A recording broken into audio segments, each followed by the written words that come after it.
আবার অস্থির পেঁয়াজের বাজার।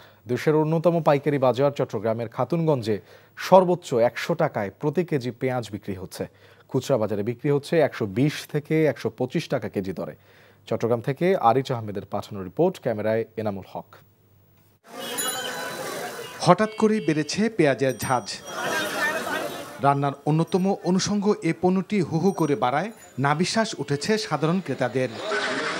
দেশের বৃহত্তম পাইকারি বাজার চট্টগ্রামের খাতুনগঞ্জ। দেশের ৪০% ভোগ্যপণ্যের যোগান আসে এখান থেকে। এখানেই পেঁয়াজের বাজারে আগুন। মানভেদে পাইকারি দরে পেঁয়াজ বিক্রি হচ্ছে ৯২ থেকে ১০০ টাকা কেজি দরে, আর খুচরা বাজারে বিক্রি হচ্ছে ১২০ থেকে ১২৫ টাকা কেজি দরে। দেশি পেঁয়াজের সরবরাহ কম হওয়ার কারণে বর্তমানে বাজার একটু বৃদ্ধি পাইছে। গত সপ্তাহের তুলনায় এই সপ্তাহে কেজি প্রতি ১০ থেকে ১৫ টাকা বৃদ্ধি পাইছে। ৯২ থেকে ১১০ টাকা পর্যন্ত রেটের বিভিন্ন রেটের পেঁয়াজ আছে।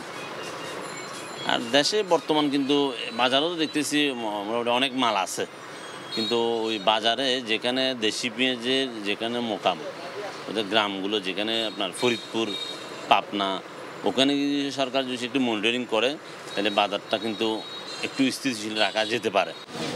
দাম বৃদ্ধির জন্য সিন্ডিকেটকে দুষলেন ব্যবসায়ীরা। NTV news desk.